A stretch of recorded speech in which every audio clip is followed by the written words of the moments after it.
की इस online class में आपका स्वागत, हार्दिक अभिनंदन।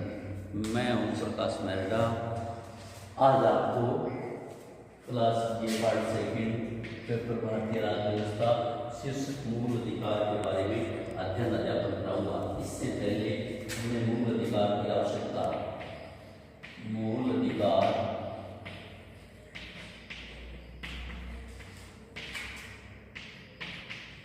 की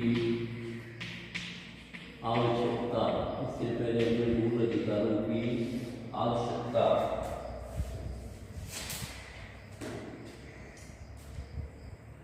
दो नंबर अर्थ, तीन नंबर मूल अधिकारों की विशेषताएं,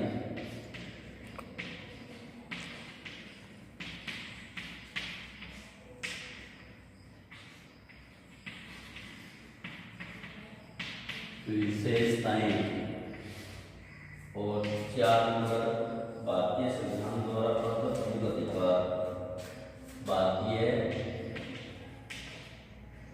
संविधान द्वारा प्रदत्त मूल अधिकार। इसमें मैंने आपको बताया था भारतीय संविधान में 7 मूल अधिकारों की व्यवस्था की गई है। भारतीय संविधान में 7 मूल अधिकारों की व्यवस्था की गई है। 44वें संविधान संशोधन 1976 द्वारा एक मूल अधिकार, संपत्ति के मूल अधिकार हटा दिया गया। इस प्रकार वर्तमान में 6 मूल अधिकार है। 6 मूल अधिकार में हमारा नंबर 1 था समानता का अधिकार,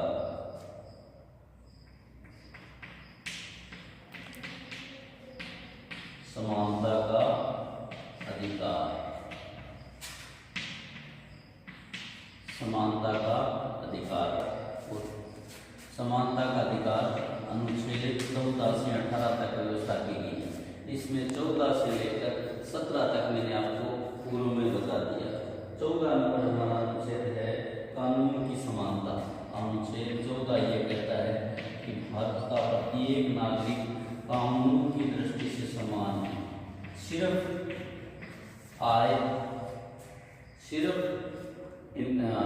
आयकर और महिला पुरुष को छोड़ के। नंबर 15 में मैंने आपको बताया था नस्ल लिंग के आधार पर भेदभाव का निषेध।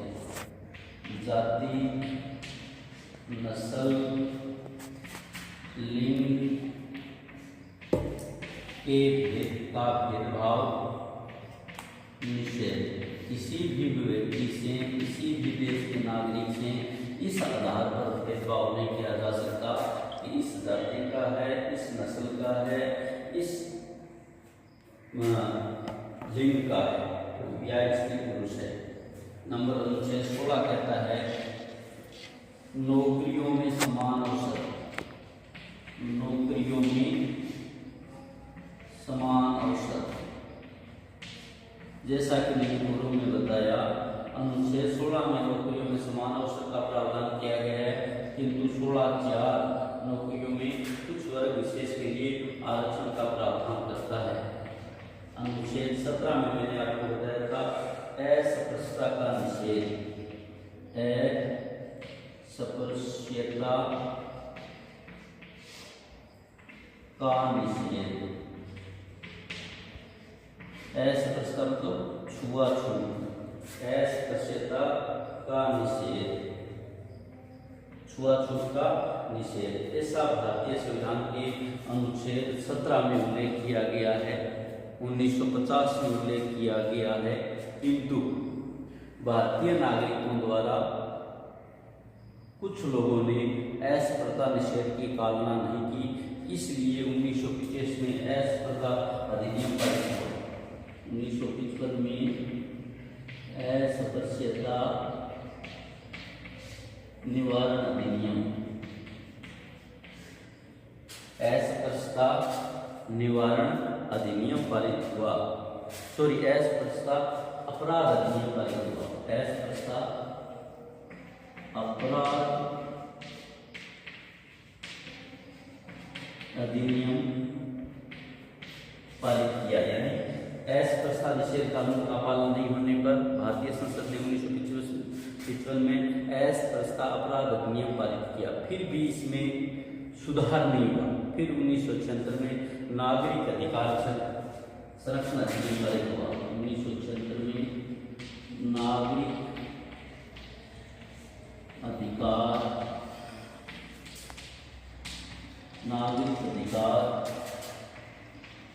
संरक्षण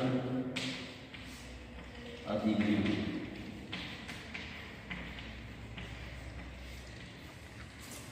इसी प्रकार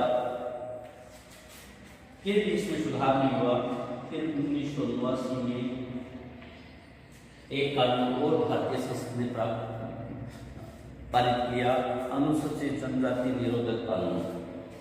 अनुसूचित जाति अनुसूचित जाति जनजाति अनुसूचित जाति जनजाति संरक्षण अधिनियम। संरक्षण अधिनियम 1989। इसको शॉर्टकट साधारण भाषा में भारतीय लोग SC/ST एक्ट की बात करते हैं, SC/ST एक्ट कहते हैं। तो इस प्रकार से आज तक हमने मूल अधिकारों के बारे में पढ़ा। आज हम पढ़ेंगे मूल अधिकार के अनुच्छेद 18 के बारे में, जिसमें सभी प्रकार की उपाधियां सिर्फ शिक्षा और कानूनी उपाधियों को छोड़ के सब प्रकार की उपाधियों का निषेध किया गया है भारतीय संसद द्वारा। किंतु फिर भी कुछ अपवाद है, कुछ इसमें उपद्रव है। देखिए अनुच्छेद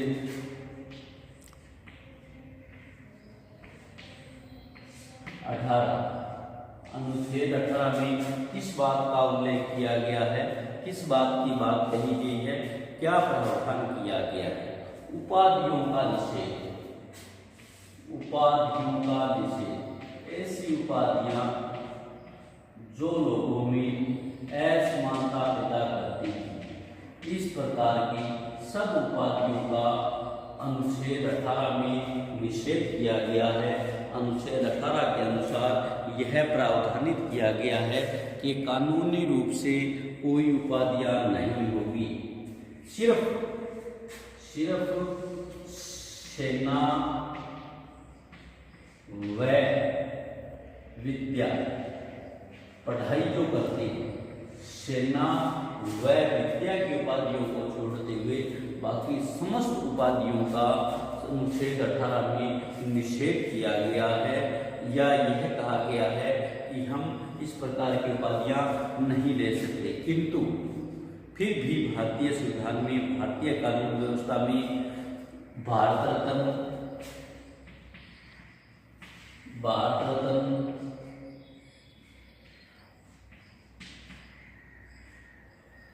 पद्म विभूषण, भारत रत्न, पद्म विभूषण, पद्म भूषण और पद्मश्री, इनके लिए सर्वोच्च न्यायालय में याचिका भी दायर की गई। किंतु सर्वोच्च न्यायालय ने उस याचिका को इस आधार पर खारिज कर दिया कि ये उपाधियों के कानून निषेध के अंतर्गत नहीं आती, क्योंकि इसमें किसी जाति या किसी पक्षपात रहित उपाधियां हैं जो देश के लिए सबसे ज्यादा काम करता है, जो विद्या के लिए सबसे ज्यादा काम करता है, उन लोगों को ये उपाधियां दी जा सकती है। इस प्रकार अनुच्छेद 18 हमें इस बात के लिए प्रावधानित करता है, इस बात के लिए निश्चित करता है कि हमें उपाधियों का निषेध है। जो स्वतंत्रता से पूर्व लोगों को उपाधियां दी जाती थी, सर, नाइट वेयर, इस प्रकार की अलग अलग उपाधियां लोगों में अंतर स्पष्ट करते हुए दी जाती थी। 2 नंबर हमारा आता है स्वतंत्रता का कानून। 2 नंबर हमारा आता है स्वतंत्रता का अधिकार, स्वतंत्रता का अधिकार। भारतीय संविधान के अनुच्छेद 19 से 22 तक स्वतंत्रता के अधिकार की बात की गई, या 19 से 22 तक स्वतंत्रता के अधिकार का उल्लेख किया गया। संविधान का अनुच्छेद 19 ये कहता है, संविधान का अनुच्छेद 19 यह बात कहता है कि भारत के नागरिकों को, अनुच्छेद 19 के अनुसार भारत के नागरिकों को 7 स्वतंत्रताएं दी गई है, 7 स्वतंत्रताएं संविधान में दी गई थी, किंतु 44वें संविधान संशोधन द्वारा संपत्ति की स्वतंत्रता थी, उसको हटा दिया गया। 7 स्वतंत्रताओं में नंबर 1 आता है हमारा विचार और अभिव्यक्ति की स्वतंत्रता, विचार और अभिव्यक्ति की स्वतंत्रता। एक हमारा आता है विचार और अभिव्यक्ति की स्वतंत्रता, नंबर 1 आता है विचार और अभिव्यक्ति की स्वतंत्रता। देश के सभी नागरिकों को अपना विचार रखने, अभिव्यक्ति करने, अपनी बात रखने की पूर्ण स्वतंत्रता है, ऐसा उल्लेख भारतीय संविधान के अनुच्छेद 19 में कहा गया है। दूसरा है अस्त्र शस्त्र रहित, अस्त्र शस्त्र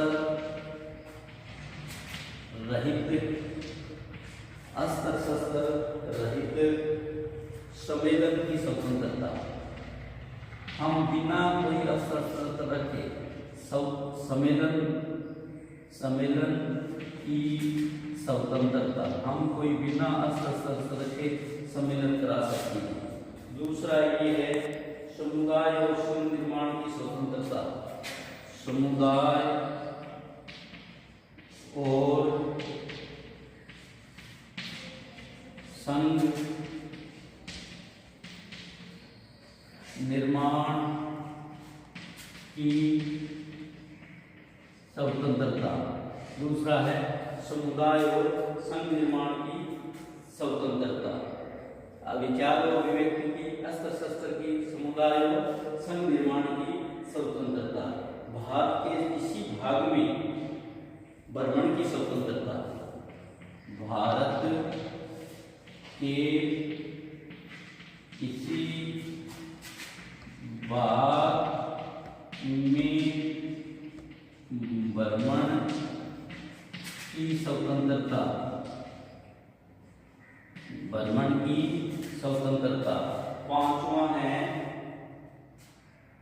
भारत के किसी भाग में निवास करने की स्वतंत्रता, भारत के किसी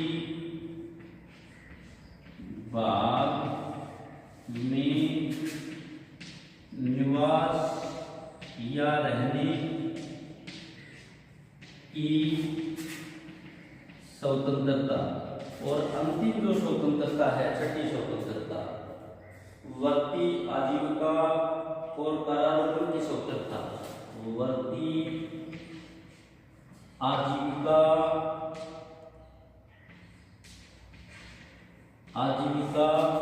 व कारोबार की स्वतंत्रता, काम धंधे की स्वतंत्रता की स्वतंत्रता। अनुच्छेद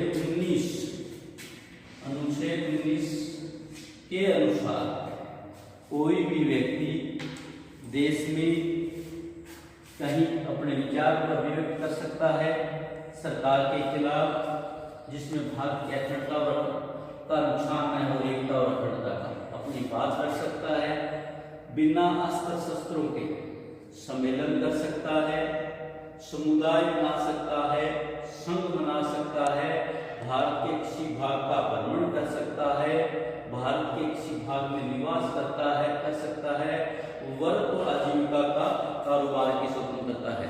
यानी भारत का संविधान का अनुच्छेद 19 इस बात के लिए उल्लेखित करता है कि देश के नागरिकों को विचार की स्वतंत्रता है, सम्मेलन की स्वतंत्रता है, संघ और समुदाय निर्माण की स्वतंत्रता है, भारत के किसी भाग में भ्रमण की स्वतंत्रता है, भारत के किसी भाग में निवास करने की स्वतंत्रता है, और व्यक्ति की स्वतंत्रता है, कारोबार की स्वतंत्रता है।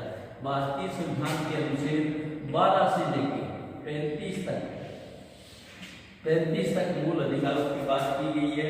इस जो 19 वाला स्वतंत्रता है, 19 की स्वतंत्रता है, ये एक जगह जाके निलंबित हो जाती है जब देश में ऐसी स्थिति आ जाए। भारत में विदेशी आक्रमण के समय अनुच्छेद 352 का प्रावधान किया गया है कि भारत सरकार आपातकाल लगा सकती है पूरे देश में, आपातकाल लगा सकती है पूरे देश में। अनुच्छेद 356 के तहत राज्य में आपातकाल लागू किया जा सकता है राज्य की कानून व्यवस्था खत्म होने पर। अनुच्छेद 360 में वित्तीय आपातकाल लागू किया जा सकता है। अब अनुच्छेद 352 में अब तक देश में 3-4 बार आपातकाल लागू किया जा चुका है। अब तक 4 बार आपातकाल लागू किया जा सकता है। 2 बार भारत पाकिस्तान युद्ध में, 1 बार भारत चाइना युद्ध में, और 1 बार 1975 में देश में अव्यवस्था के नाम पर 356 के तहत राज्यों में लगभग 100 बार से अधिक आपातकाल लागू किया जा चुका है। सबसे ज्यादा बार आपातकाल केरल राज्य में लागू किया गया है। सबसे लंबा आपातकाल पंजाब में लागू किया गया है, और 360 में अब तक नहीं लागू किया गया। किंतु ये बात मूल अधिकारों में लेने की जरूरत नहीं है। मैंने मूल अधिकारों में इसलिए शामिल किया, ये जब आपातकाल की स्थिति होती है तो बाकी जो स्वतंत्रताएं हैं हमारी, बाकी जो मूल अधिकार है वो निलंबित नहीं होती।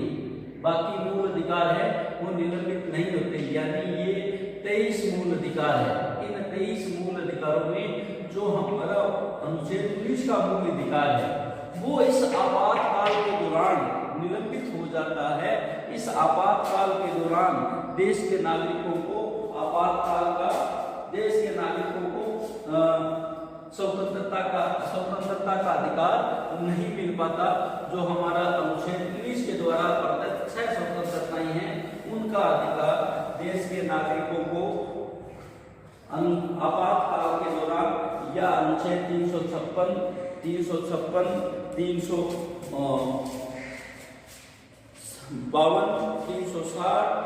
या कोई अन्य आपातकाल लागू हो तो उसमें ये स्वतंत्रताएं हमें नहीं दी जा सकती। उन स्वतंत्रताओं के बारे में बात हम नहीं कर सकते। ऐसा भारतीय संविधान में उल्लेखित किया गया है, ऐसा भारतीय संविधान में निश्चित किया गया है। नेक्स्ट हमारा आता है अनुच्छेद 20। अनुच्छेद 20 या अनुच्छेद 20 क्या कहता है? अनुच्छेद 20 क्या है, इस बारे में हम अध्ययन कर रहे हैं। अनुच्छेद 20 अपराध शोध सिद्धि के विषय में संरक्षण। अपराध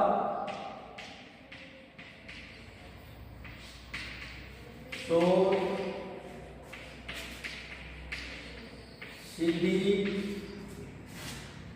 के बारे में स्वतंत्रता। एक बात इसमें मुख्य बात, वो बात यह है कि किसी भी व्यक्ति को इसलिए जब उस पर तब तक अपराध घोषित ना हो तब तक उसको जेल में नहीं रखा जा सकता। जब तक उसे जेल में नहीं रखा जा सकता जब तक उसने किसी अपराध का नहीं किया। दूसरा, किसी भी अपराधी को 24 घंटे के तहत समक्ष न्यायालय में प्रस्तुत करना होगा, समस्त न्यायालय में रखना होगा। ऐसा भारतीय संविधान में उल्लेख किया गया है, ऐसा भारतीय संविधान में बताया गया है। अनुच्छेद 21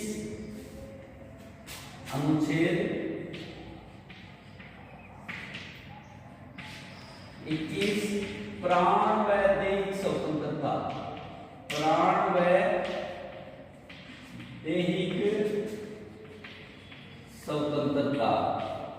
देश के समस्त नागरिकों को जीने का अधिकार है।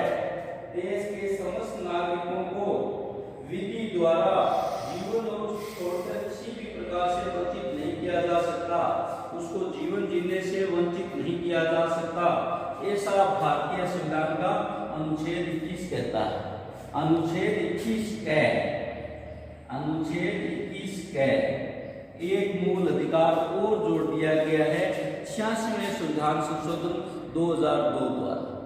86वें संविधान संशोधन 2002 द्वारा ये मूल अधिकारों में 21 कै हो गया और मूल कर्तव्यों में 11वां हो गया। मूल कर्तव्यों में 11वां हो गया। अनुच्छेद 21 कै मूल अधिकार में हो गया कि देश के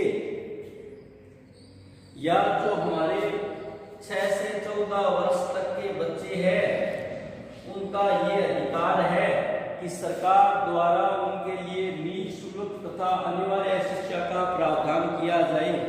निःशुल्क और अन्य अनिवार्य शिक्षा संबंधी जो अधिनियम है, निःशुल्क और अनिवार्य शिक्षा संबंधी जो कानून है, वो हमारा 66वां संविधान संशोधन 2002 द्वारा प्रावधान किया गया। दो बातें ध्यान में देने वाली है। 21 कै 66वें संविधान संशोधन द्वारा 6 से 14 वर्ष के बच्चों का मूल अधिकार है कि राज्य सरकार उन्हें निःशुल्क और अनिवार्य शिक्षा की व्यवस्था करे। दूसरा 11वां मूल कर्तव्य इसी लाइन में मूल कर्तव्य 11वां है कि मूल कर्तव्य है कि अभिभावकों का, माता पिता का कर्तव्य है कि अपने 6 से 14 वर्ष के बच्चों के लिए शिक्षा की व्यवस्था करें। धन्यवाद। Good morning. सुरक्षित रहिए, पढ़ते रहिए, घर में रहिए।